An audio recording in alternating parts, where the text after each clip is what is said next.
We know Mr. Savage has what it takes. Be in New York on that solo day, but this glider redeploy is going to be punished by Mr. Savage. Oh. Yes, that's Phoenix. We tuned in with him earlier on. A really, really good up-and-coming player. Still needs to do so in solos, but he qualified with Nyrox last week on height. That means he's in a good position to win this game. Mr. Savage, though, down on low ground. Wow. Is he going to get it? Yes, he does take out DK while he was fighting another player. Unfortunately, not going to be able to follow up.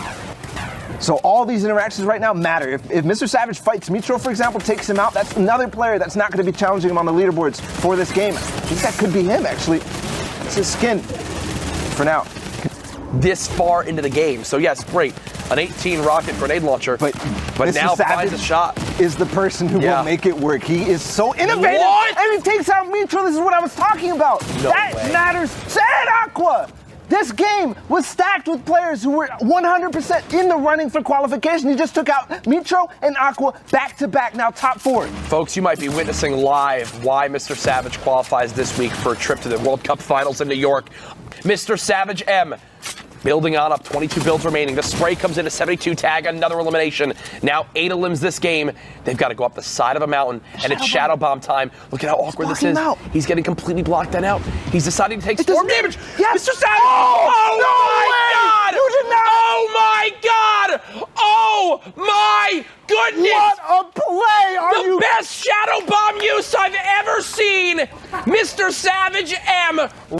It does look like he does take a little bit of damage from another player there, but we are looking at Isa here, just completely lasering Jody with that drum gun. We've seen it so much today, Kitty. It's nice to see that the players are finally becoming a lot more comfortable.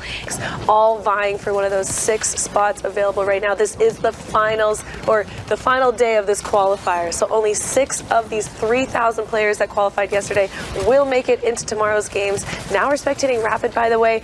In his drum gun clip, he's really going to need to utilize those to the best of his abilities. And you can hear all of the players actually in the air. As I say that, Rapid just completely annihilates.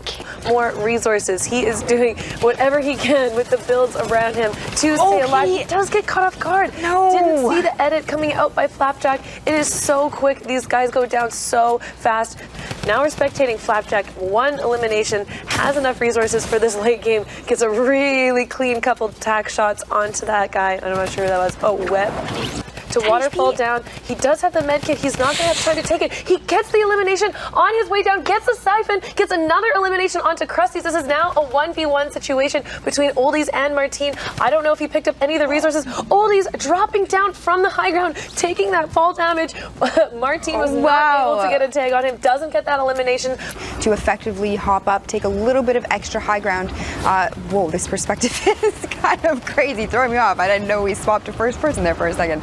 But Savage again just showing, is there a shadow in his box? There is somebody in his box. No, I didn't even see him sneak in until the last second. And obviously Savage didn't either. Did Savage build around him?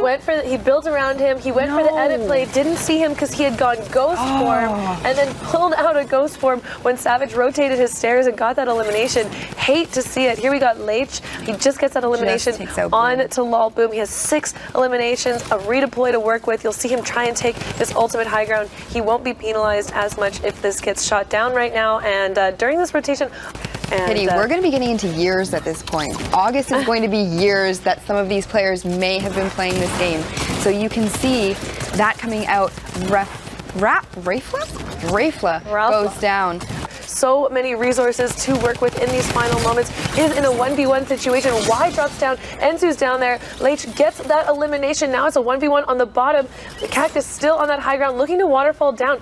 Y does not have the health advantage. Does get taken out by Cactus. Actually, from that high ground, Leitch does not get that siphon. Now, Cactus with the health advantage is dropping down. Leitch puts up those traps. Double trap. Wow. How many traps did this man place during that game? Oh my lord. He still had 2 in his inventory. Eliminations. Let's take a look here. We still have 32 players alive in this lobby. We are 7 eliminations away from, 6 eliminations away from the next placement. So quality of weapon work to their advantage and pick up those eliminations. And now we see him using that silenced SMG we were just talking about to easily track Helfig in this storm and pick up to to break in and get that elimination. He knows he's weak. He knows he's trying to take shields, but takes shots from the side.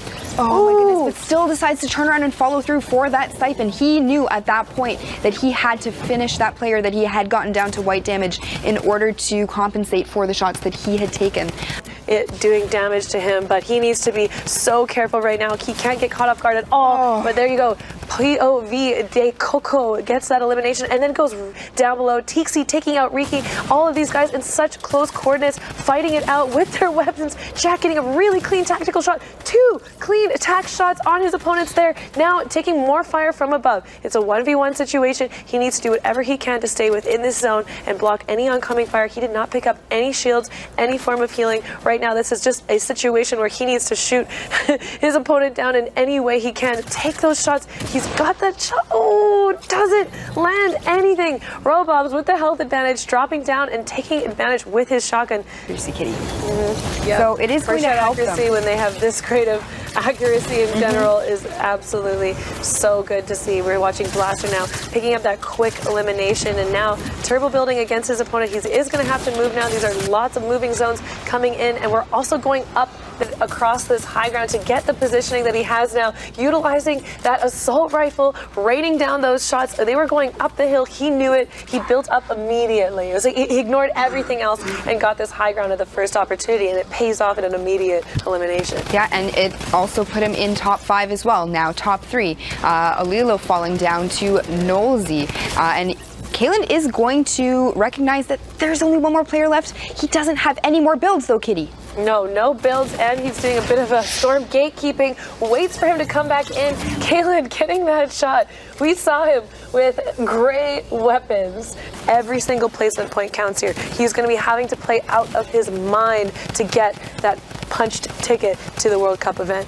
Definitely taking out Duckster there. Now, Kitty, I know it's going to be hard for him, and I know it's going to be really difficult to pull off with only 4 eliminations at this point, 26 players remaining in the lobby. I would love to see him break 100 points here. And he does it. He's at 87 now, so 13 points away from breaking 100. That would... I don't want to jinx it anyway, but oh my goodness, he does escape there with... Oh, I did it. It was the caster curse. I'm sorry. This rotation to be able to protect themselves from the other player. And you see that amazing job there. He goes for the break on that place, but instead of going for the immediate shot, he dodges out and saves himself that first shot, then goes back in and gets another shot. Same thing there onto Maxons. He is against the top of the top players.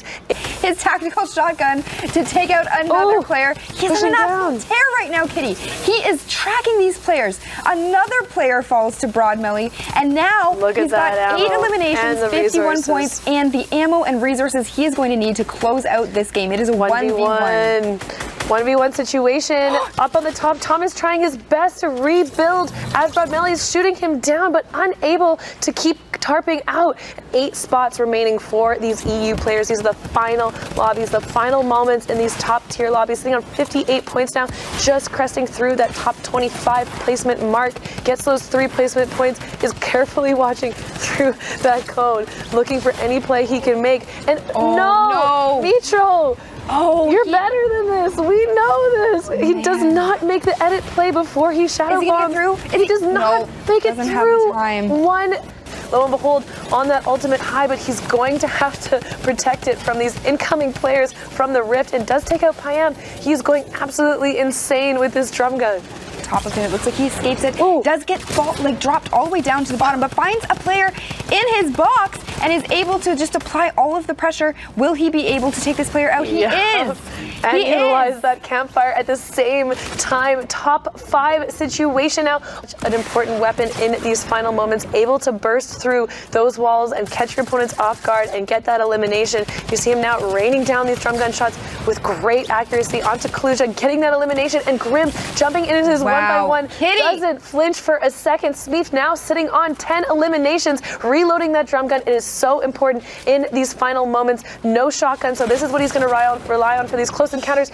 Another opponent, Recon, dropping into his 1-by-1 again, doesn't flinch, pops out his drum gun and takes him out. Gets a nice little RPG gift, taking this high ground. This is his game to win. Smeef sitting on the high ground, 3 rockets. He's going to have to use these to the best of his abilities, getting a clean little keyhole shot shot through there, dropping down with the drum gun, getting clean shots onto Excite. Smeep taking that victory royale, 64 points. So Let's see first. What a performance from him all the way through. We saw his game. He clutched up, got up to 80 points, I think, and he held it all the way through in first place. Then Harkos, we talked about him a lot. Kluja, Mr. Savage with his crazy play. Issa, and let's just real quick. Let's finish off. too. Snazy, Smeef had a Amazing clutch game. Yeah. Blaster as well, and then Sundown, Letshi, and Issa, controller gang. Yeah, the today is the controller day. guys goated on the sticks, indeed, going through there. And I mean, the drum gun coming in and helping them out, with that being able to help kind of enable them more in that close and mid-range. Yeah. Definitely a buff to these players in that regard, just in terms of their own personal play style. Shout out to Smeef as well, clutching up there with a huge victory royale at the end, pushing himself above that. Also Blaster, who we've seen, like not a player who a lot of people are super familiar with, but we've seen come up through all of these cups, so very well done from all of these guys. And also, just have to give a huge shout out to Mr. Savage, because I know we mentioned at the start, had a really rough week 1. Yeah. Literally turned his stream off, said, I don't know what this is, I don't know if this game is for me, like I don't know what's going on, but this is something I wasn't used to. Overcame that adversity, qualified week 2 right away for the duos, and then comes back week 5, gets his ticket there, and now. Go ahead. That makes him and Benji Fishy are the first actual full duo to qualify. They qualified both, obviously in duos, and then both in solos. Benji Fishy in week 1, and then now Mr. Savage in week 5, and then also, oh boom, in 10th place right there. Man, that's the second. He's already qualified. He that's where we qualified got in week that nice 3. little. He's got a nice other graphic. Is that blue or green? I don't know. I'm actually blue-yellow colorblind, not like some of you players out there. You know what I'm talking about. But he qualified in there in week 3, so that consistency going up, the young Irish lad, very impressive. Yeah. Coming out from there, and also all of them taking home a nice chunk of change. Yeah. Yeah, and so let's add them to the board. I mean, we already saw the Oceania players, the Asia players. Tap these guys on. Add them into the board. Let them get in there. Go on. Yeah, there you go. Don't you just sometimes feel like you're on a game show? It's just so nice. It's like bang, and look, it's so rewarding. Yeah. Just seeing these guys' names pop up and knowing we're going to get. There's one more, Paula. Come on. There you go. Yeah, got to get Blastar in there, squeezing the last spot. And so wait, can we already find out who qualified? Is this right? No. Brazil will be coming up. Brazil will be coming up. We already had Peter Pan and Link coming through here. We're not doing any Balustradamus or any of that. None of the predictions coming out. We still got plenty of action